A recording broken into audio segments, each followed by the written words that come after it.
back again. You know, I've been thinking, I think we could, like, be friends. You know, I think you should stick around and talk to me for a while, because, I don't want to be lonely.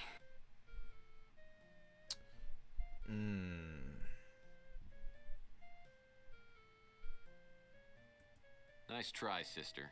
I'd fall for your lines if I hadn't been around the block before. In a couple of days, you'd have my heart and probably several other vital organs sitting on your mantle like trophies. I feel like you know me somehow. Ask me anything you want.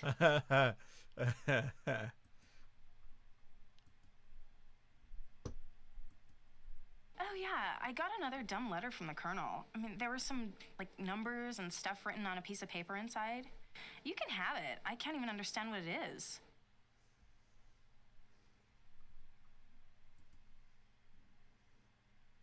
Combination. That's what it is.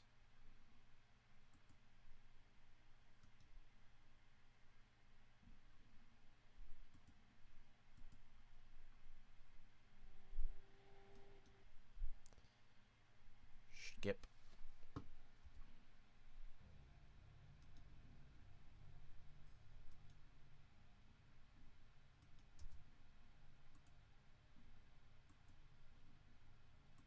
This must be the safe the colonel referred to on the emergency. Yes. 1, 2, 3.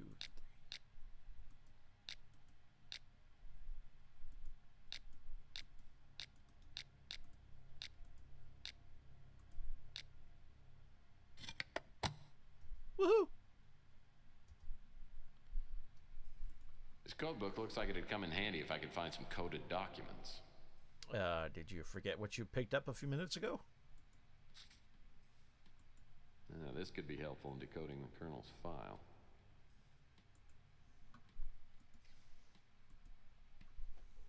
Let's find out.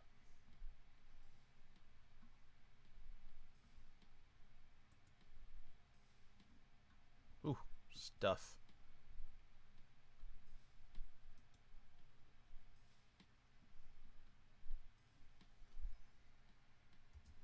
Stuff to read.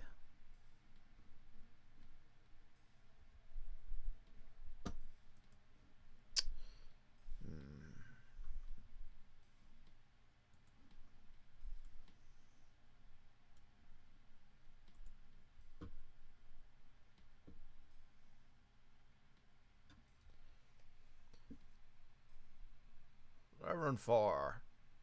My 11-4. My client is Paul DuBois, a genetic scientist working on top secret project for GRS. I have uncovered information that proves that the project at GRS is being funded by the Crusade for Genetic Purity. 11-8. Paul believes that a secret cult is working in GRS, conducting bizarre experiments that could give them a new and unstoppable destructive force. He was unable or unwilling to give me specific details. Why would a genetic research center be developing a weapon? 11-19. Paul gave me a list of employees that have left the corporation recently. I went through the list and was able to locate only one person, Elena Moore, who I found via credit card trace. She is currently checked into the roadside motel. She says her life is in danger, but she can't tell me why.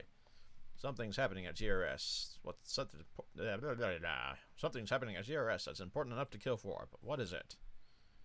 11-23. With the information from Paul and Elena, I contacted Capricorn and found out they already have an agent, Eva Shanzi, working undercover at GRS. 11-29. I made the delivery from Capricorn to Eva Shanzi. God help us if her cover gets blown. 12-6. Paul contacted me and said he had enough information on the cult to blow it open. He said he had details on the project, the cult, and its objectives, and also how the Moonchild figures in. We agreed on a meeting place where Paul would give me the details. He never showed up. 12-7. Both Paul and Ivashanzi have vanished without a trace. I tried to follow their trail, but I've been constantly blocked by a dangerous character known as the Chameleon. The Chameleon? My official contacts at Interpol have told me that he's a master of disguise. My unofficial contacts tell me that he's a Native American, a shaman. It's rumored that he possesses the ancient power of shape-shifting, the ability to appear in different forms. If this is true, he could be anyone. I'm not sure who I can trust now. And if the chameleon's working for the cult, it must be headed by someone very powerful. 12:08. GRS has been disbanded. Is the project finished? Am I too late? 12:10. There are eyes in the shadows, following my every move. A voice in my head is telling me to hurry before someone stops me. But now I've lost my contacts at Capricorn and haven't found any answers. I need to find a way into GRS.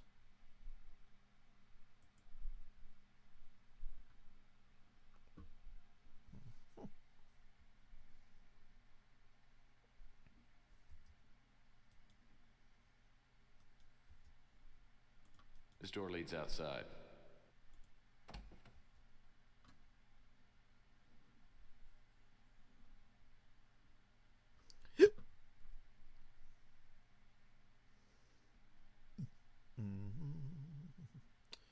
Roadside motel.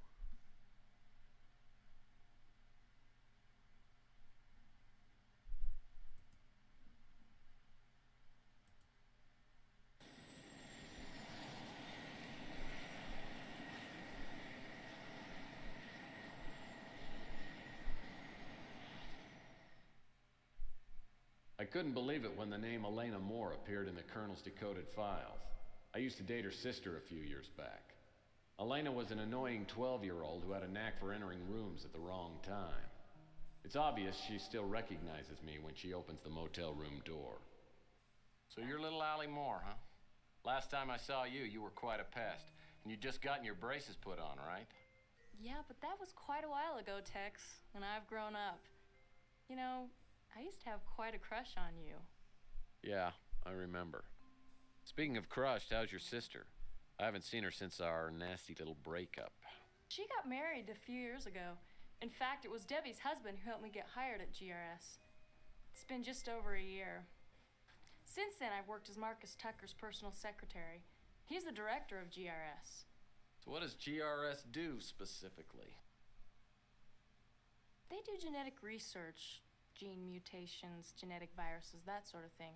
It was very professional, high-tech. GRS hired only the best young scientists.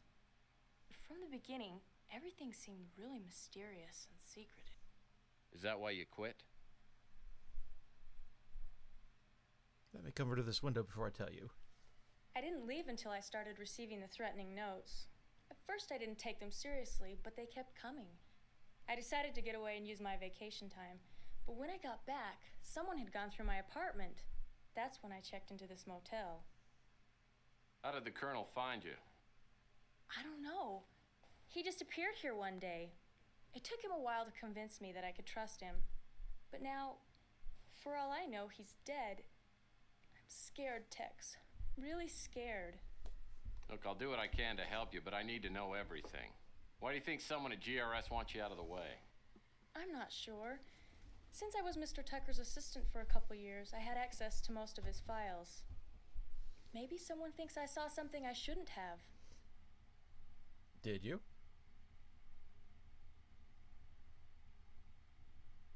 Well, since you don't work at GRS anymore, why do you think your life's in danger? The last day I came to work, I got a note that said my life was in immediate danger. When I saw that someone had broken into my apartment, I knew that I wouldn't be safe anywhere. Sounds like my next move ought to be to GRS. Can you help me get in? Yes, I still have a pass key to the main doors. You can take it, but please be careful. GRS has a 24-hour security watch. With the Colonel in the hospital, I have no one to turn to. I don't know if I should, but I'm going to trust you. I tell Elena to sit tight and wait for me till I get back. I also warn her to keep the door locked and not open it for anyone except me. Elena obviously doesn't know anything more than what she's told me. She's given me the break I need, though, a pass key to GRS. Like the Colonel, I have a feeling that GRS will provide a few answers.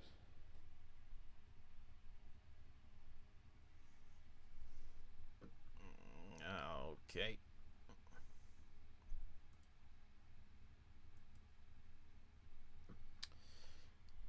Off to the place in the game that gives people a conniption fit. Every text game has one of these areas that's really dangerous.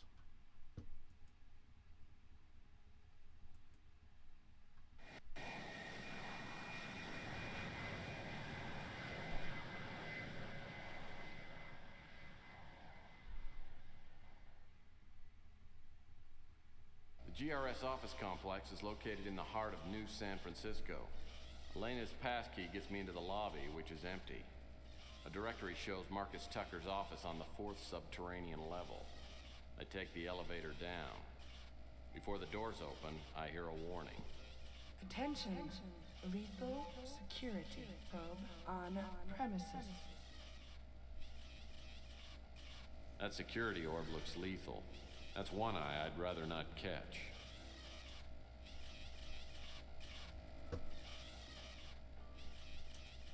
The supervisor's office seems like a super place to look for information.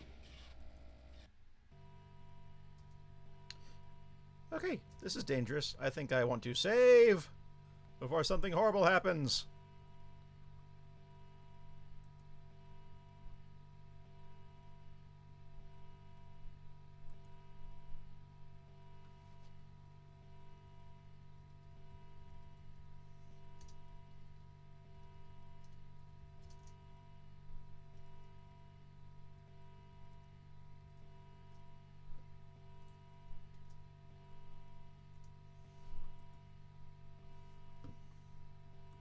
These computer panels probably do something, but I have no idea what it is.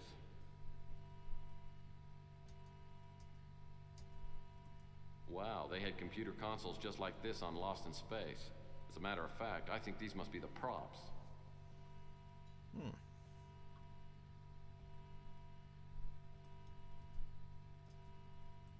No way into this high security area. The switch to the door is that red button on the table. But what's that I see sitting next to it? That's a roast beef sandwich.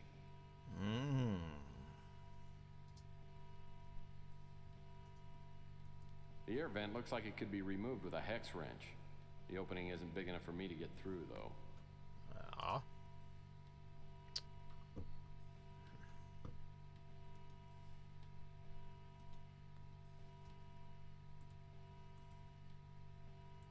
Unless some prankster swapped nameplates, this was Ava Shanzi's desk. Ooh. This computer has a mini disk drive. Computer passcard required to access this computer.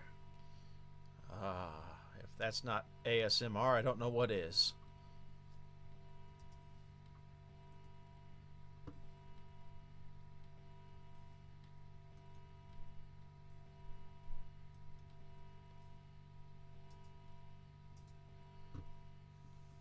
That door leads back to the hallway.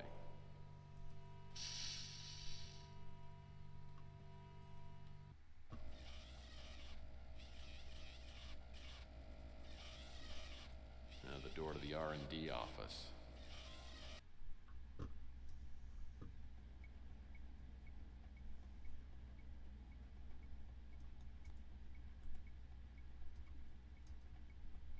The beautiful moon child.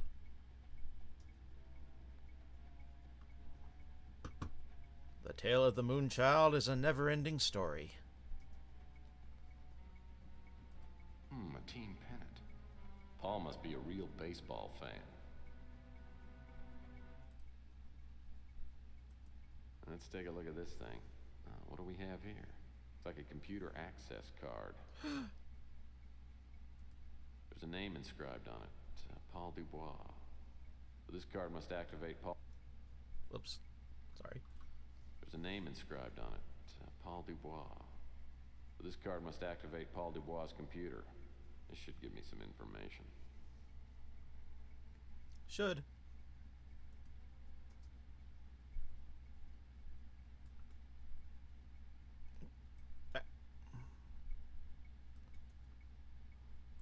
According to the nameplate, this desk belonged to Paul DuBois. I should look around and try to get into his computer. Okay, this place is supposed to have been abandoned, right? How long ago was it abandoned? Because it looks like they should still up and running. Looks like this computer requires a computer card to get access to it. We got that. I should turn on the computer first. Naturally. Computer passcard required to access this computer. Does my voice make the hairs on the back of your neck tingle? I have been taking ASMR classes. I hope you enjoyed it. Thank you.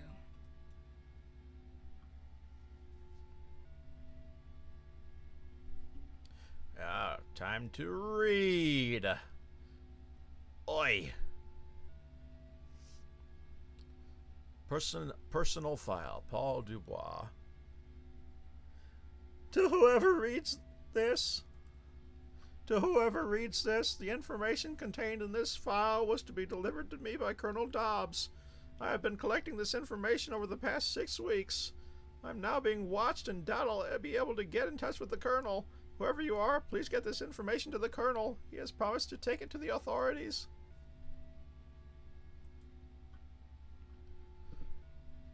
The Crusade for Genetic Purity. Soon after I was hired at GRS, I was asked to submit to a genetic scan. When I was found to have no genetic defects, I was invited to join the Crusade for Genetic Purity. I resisted initially, but accepted when I found out that Eva Shanzi wanted to become a member. Eva is a project supervisor here at GRS. I admit I had a romantic interest in Eva and thought it would be a way to get to know her. A small group of people met in Marcus Tucker's office after work, and Eva and I were initiated. It didn't take long to realize that this group was not the Crusade for Genetic Purity.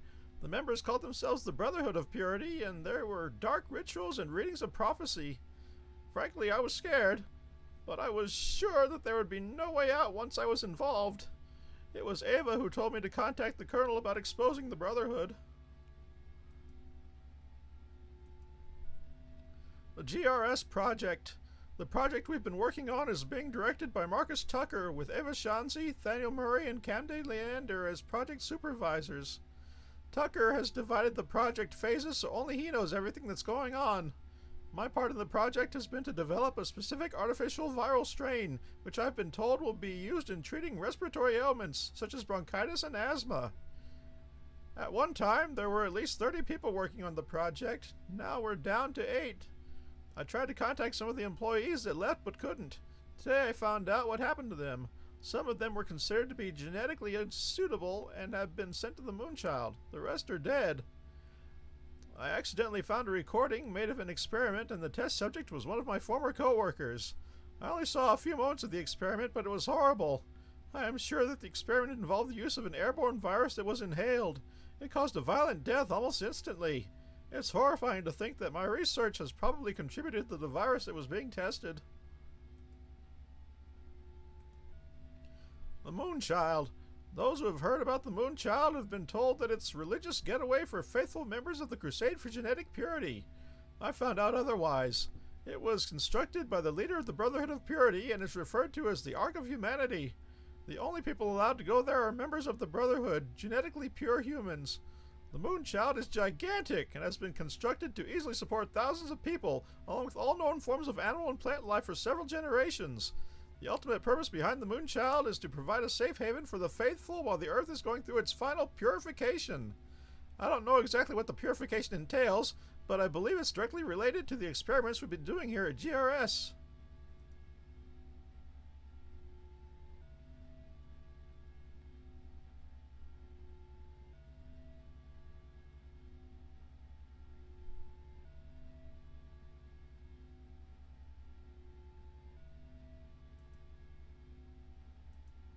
The initiation to the cult.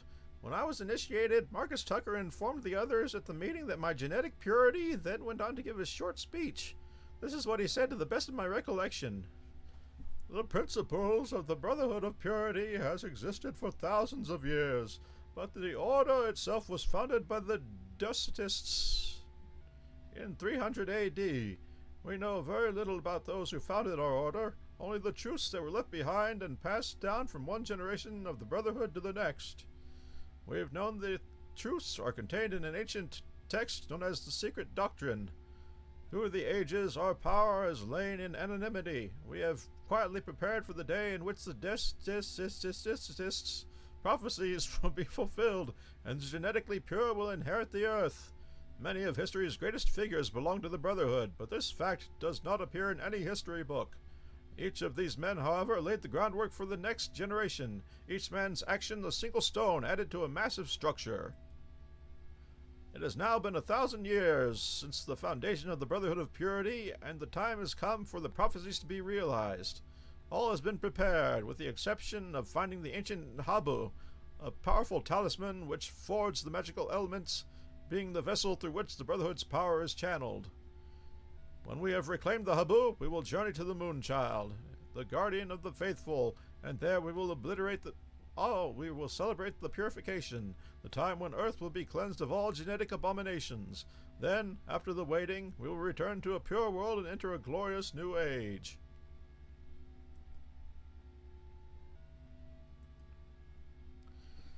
The Secret Doctrine. The Brotherhood follows the prophecies contained in the ancient text known as the Secret Doctrine. From what I've read, been told, and overheard, I've come up with a description of the Brotherhood's objectives. The Secret Doctrine tells of an entity called the Incubus, which the Brotherhood would summon when all the prophecies had come to pass. When I was initiated, I learned that only one prophecy had not yet been fulfilled, having possession of something called the Habu. From what I could gather, the Habu is some kind of mystical statuette which holds sacred powers. Once the Brotherhood found the Habu, the Incubus would then create a Moonchild. This Moonchild would be the destroyer of the genetically impure and the guardian of the pure and faithful. Another of the prophecies says that a great storm called the Great Alluvion will come from the skies and destroy the impure. This process is referred to as the purification. I think the Brotherhood plans to accomplish this by introducing an airborne virus into the Earth's atmosphere. After the purification, in which all life on Earth is exterminated, comes the period of time known as the waiting. We are the waiting. The prophecies say this will last for 2 generations. It was for the waiting that the Moonchild was constructed. After the waiting, the pure races aboard the Moonchild will return to Earth and begin the new order. My new order.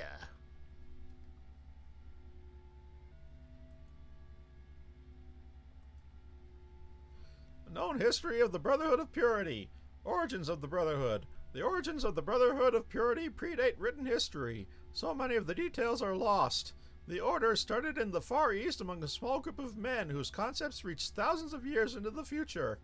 While other, more primitive men were learning the uses of metal and stone, this Brotherhood was embracing the rudimentary principles of eugenics and ethnic cleansing.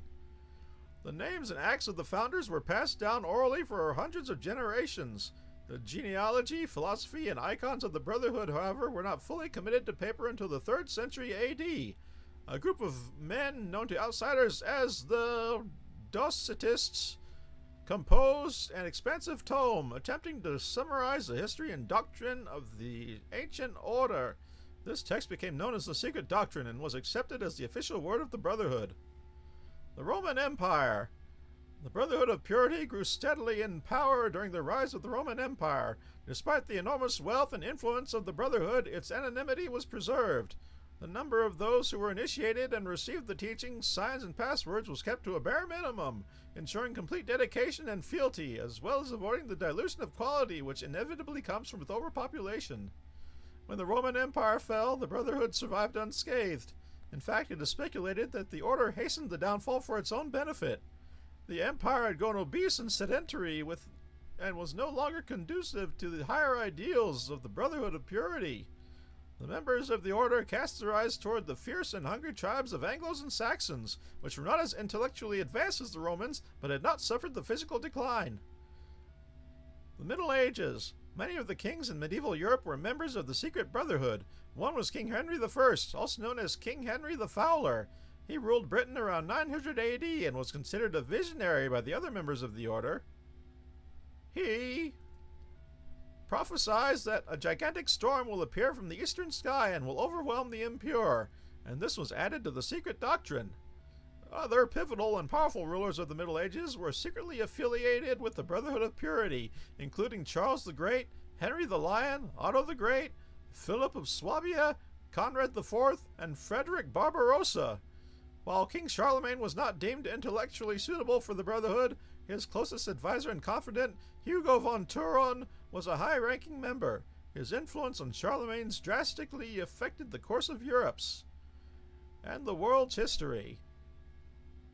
Counted among the members of the Brotherhood were not only kings and statesmen, but also religious figures such as Basilius Valentinus, Bishop Klingsor, and the Count of Acera, and Ecbert of Meran, the 13th century Bishop of Bromberg. The Spanish Inquisition was instigated by a single radical member of the Brotherhood who held a high position in the papal order. It is commonly believed that the hundreds of thousands were put to death because they refused to join the Catholic faith. In actuality, these deaths were the result of an enormous ethnic cleansing. This was done, however, of the Brother's own volition and was not an act of the Brotherhood. Splinter groups. Throughout the Middle Ages and into the 20th century, there have been several branches which sprang from the Brotherhood. The Crusades were in part associated with one of these branches. Eventually, the main body was able to pair off the splinter groups, but not without great bloodshed and civil war. Most of these conflicts have been interpreted by history, indicating the extreme and far-reaching power of the Brotherhood of Purity. Adolf Hitler somehow obtained a manuscript of the secret doctrine and was heavily influenced by its principles of the Brotherhood. Though he was never a part of the order, it took many years for the Brotherhood to undo the damage done by this madman. Even in the years which have followed, the main core of the Brotherhood has had to deal with the other mutated branches, some of which have grown to massive proportions, before the influence of the Brotherhood could bring them under control. Warning. Security sweep will begin in 5 seconds. Oh no! Ah. Whoop.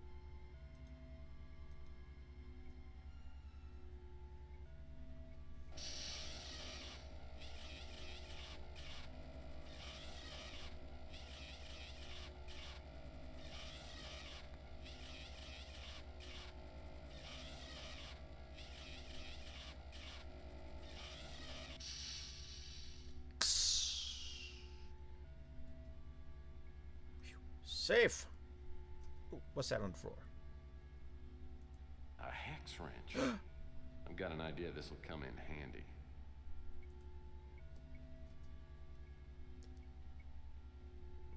I think I see something over there too.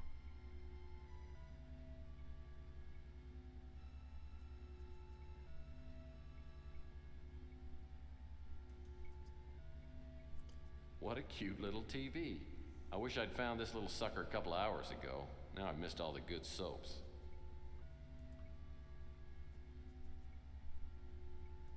It's like the TV has no reception capability. It's set up to run only when hooked to a Laserdisc player. Laserdiscs, the precursor to the DVD and Blu-ray.